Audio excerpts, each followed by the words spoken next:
I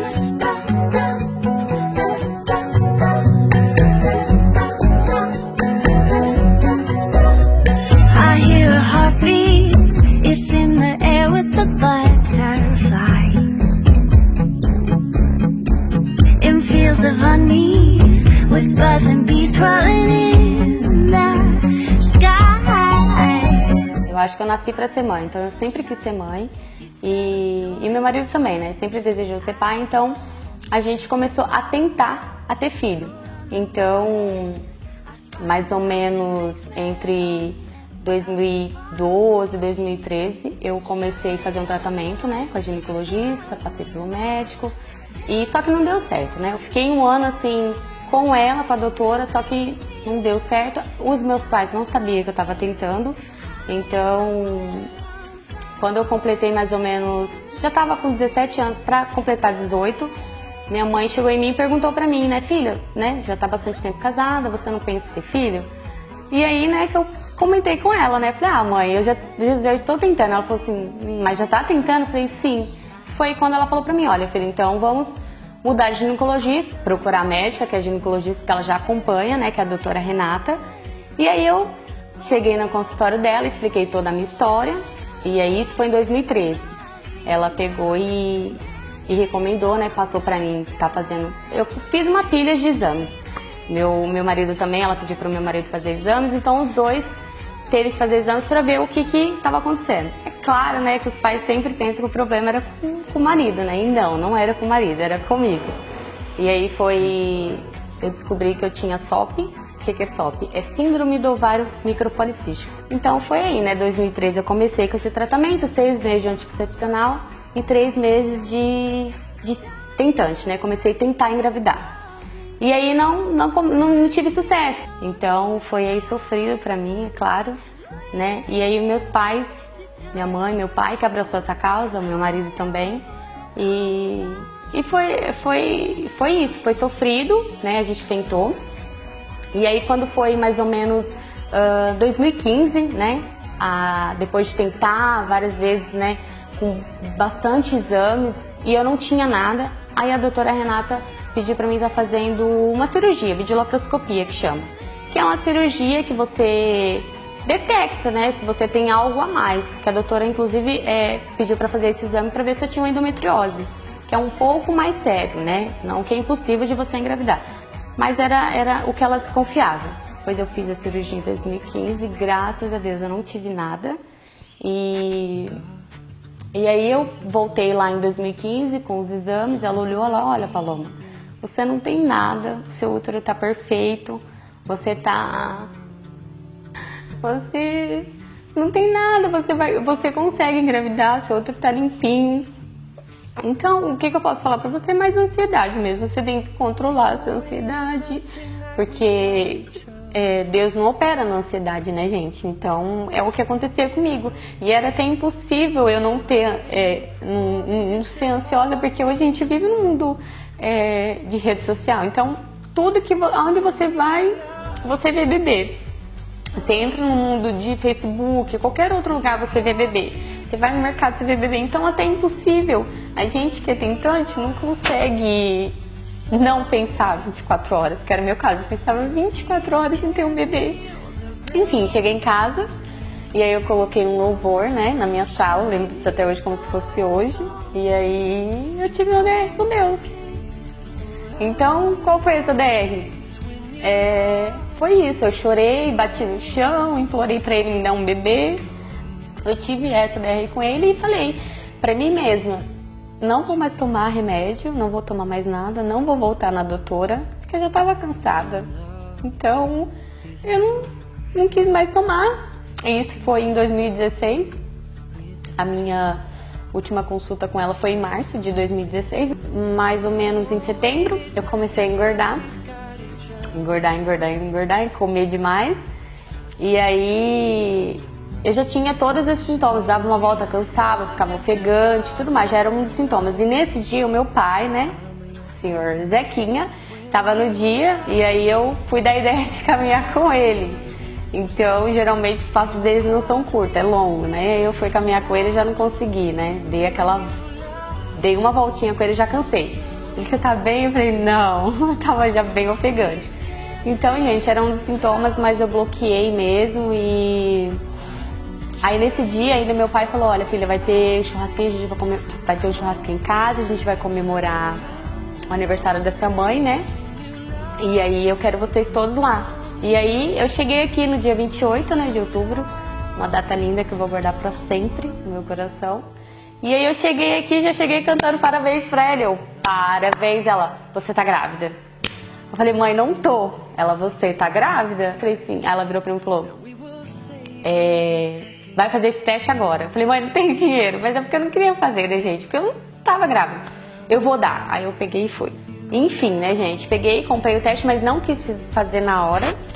E é engraçado porque eu só quis, não era nem querer, né? Foi muito natural. Eu acho que era pra ser o momento meu e do meu marido, né? Então meu marido chegou e aí eu entrei dentro do carro, resumi rapidinho pra ele, falei, olha, sua sogra tá falando que eu tô grávida. Ele, ai meu Deus, essa dona Sônia, eu falei, ela tá falando que eu tô grávida. E aí, enfim, né, a gente foi embora e aí eu fiz o teste. E, gente, subiu aquelas duas listrinhas, que eram as duas listrinhas mais lindas da minha vida. E se eu chorei? Não chorei, não consegui chorar porque a gente fica em estado de choque, né? Eu fiquei em choque, eu vi aquelas duas listrinhas aí, não queria acreditar, não dava pra acreditar. E aí meu marido não tinha chegado. E quando ele chegou, aí eu falei, amor, tô grávida. Ah, pensa se ele não chorou, né, gente? Então ele chorou muito, muito, muito, muito. Só que meus pais, é claro, né, eles sempre soube que eu queria um bebê, então eles imaginavam que eu ia chegar aqui, eu ia gritar, eu ia fazer festa. E não, gente, eu cheguei aqui tampando minha barriga, né, pra ninguém ver, com a caixinha, né, com o sapatinho, com tudo, e com o teste. E aí nesse dia eu falei, pai, eu quero conversar com o senhor no quarto, mãe, eu quero conversar com a senhora no quarto. Fiz aquele discursinho breve, que falei, mãe, ó, é o seu aniversário, né, a senhora sabe que eu não tenho muitas condições, mas o presente que eu vou dar pra senhora agora, né, é com muito carinho, muito amor. E eu tenho certeza que a senhora vai gostar. Gente, na hora que eu dei a caixa pra ela, na hora que ela viu o teste, ela, não acredita que você tá grávida, filha. Aí meu pai ficou em estado de choque também. E falou, meu Deus, eu não acredito. Aí foi quando a gente começou a chorar. Meu pai chorou, minha mãe chorou, meu marido chorou. Aí foi a hora que eu chorei, sabe? Eu tinha que chorar naquele momento. E aí foi uma oração linda, a gente orou. A gente agradeceu muito, muito, muito a Deus. Eu conheci a Paloma através da mãe dela, que a trouxe ao ginecologista. E aí, a única coisa que deu no exame foi uma coisa muito simples, corriqueira, que muitas mulheres têm, que é o ovário policístico. O que é o ovário policístico? O ovário policístico são algumas características do próprio ovário, que os folículos, né, as nossas sementinhas, elas bagunçam um pouquinho na hora de madurar, de amadurecer. Então fica difícil da gente ter um período ovulatório adequado, corretinho, fazer aquela tabelinha. Então assim, quem tem ovário policístico não é que não vai engravidar, mas pode ter uma dificuldade de planejar a gravidez. Justamente por quê? Porque a gente não sabe quando é o dia fértil, quando é o período ovulatório. E isso vai prolongando um pouco mais, vai se arrastando essa tentativa de gravidez, o que às vezes acaba gerando muita ansiedade. E isso acaba também interferindo no propósito final, que é a gestação. Mas vendo aquele rostinho na minha frente, na última consulta, antes, né, de acontecer o milagre, a hora que ela saiu do consultório, eu pensei comigo, ela não vai mais voltar. Eu falei tudo o que eu sempre falava para ela. Você só tem ovário policístico, vai acontecer, desencana, relaxa, deixa a vida acontecer, vai namorando, vai fazendo a sua parte, uma hora vai acontecer essa gravidez. Mas ela saiu daqui numa tristeza tão grande, que eu falei, ela nunca mais vai voltar aqui comigo.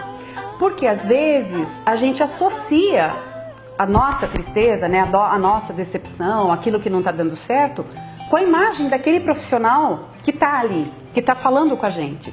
E às vezes ela poderia ter feito isso, ter associado a minha imagem com o fato dela não conseguir engravidar e ter trocado por um outro profissional. Isso é muito comum de acontecer. Mas graças a Deus, ela ouviu o meu conselho e desencanou, deixou a vida acontecer.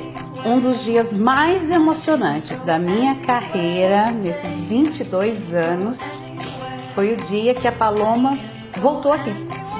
Eu saí da minha sala, como eu sempre faço, eu vou até a escada, eu chamo a paciente para consulta, e aí ela veio, começou a subir a escada, eu olhei para o pé da escada, vi ela subindo, aí eu olhei a barriguinha dela, ela tá grávida, ela tá grávida.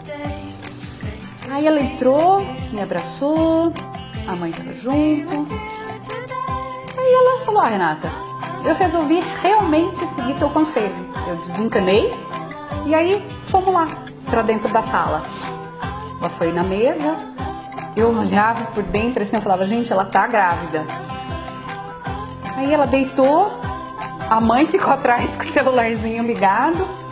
Eu peguei o sonar, que é o aparelhinho para escutar o bebê, e ela tava tão grávida que nem precisou fazer o teste, né? Na hora, o coração já tava ali, ó, pulsando, pulsando, pulsando. A mãe com o celularzinho filmando, ela chorando, eu chorando. E foi realmente um dos momentos mais bonitos que eu vivi aqui. Eu sempre soube que você ia ser mãe, eu nunca duvidei disso. Eu te dizia e aconteceu, né? E eu fiquei muito feliz por você ter voltado e por ter me permitido participar desse momento. Tudo o que aconteceu, a trajetória, né, que aconteceu na vida da Paloma, né, desde que ela resolveu ser mãe, né, e sempre compartilhando com a gente a ansiedade dela de ser mãe, né, o esposo dela também, o André, né, e dizer que a gente, os anos, a gente vai passando e a gente vai adquirindo algumas experiências, né? E nesse momento a gente contribui, né? Numa situação extrema, principalmente como foi a da Paloma, né? A Paloma, ela, em alguns momentos, né, quando ela decidiu fazer o tratamento, que já havia sido diagnosticado a dificuldade, né, da Paloma engravidar, ela sofreu bastante, né, e ela vinha aqui procurar, né, eu e a Sônia, né, para a gente poder acalmar ela um pouco, para a gente poder, a gente era um, como se diz, era o suporte, né, que ela precisaria em alguns momentos, quando ela entrava em algum desespero em achar que nunca ela ia poder engravidar. Quando a Paloma chegou para mim e falou para mim, mãe, eu estou tentando engravidar já há 1 ano e já estou fazendo tratamento e não estou conseguindo e eu estou desesperada, não sei o que eu faço. E para mim foi um baque, porque jamais eu esperava que a Paloma, né, toda cheia de vida, e ela era muito novinha na época, e veio me falar que estava tentando engravidar. E ter dificuldade para engravidar, para quem está passando, é muito dolorido, porque eu acompanhei a minha filha. Eu não tive essa dificuldade, mas a minha filha teve. E cada vez que o resultado era negativo, cada vez que era alarme falso, eu via no sofrimento dela e sofria junto. E eu não podia sofrer junto dela, com ela, para ela ver, né? Eu sofria, mas eu tinha que mostrar para ela que estava tudo certo. E cada vez que alguém falava que estava grávida, eu sentia nos olhos dela aquela vontade de ter um filho também.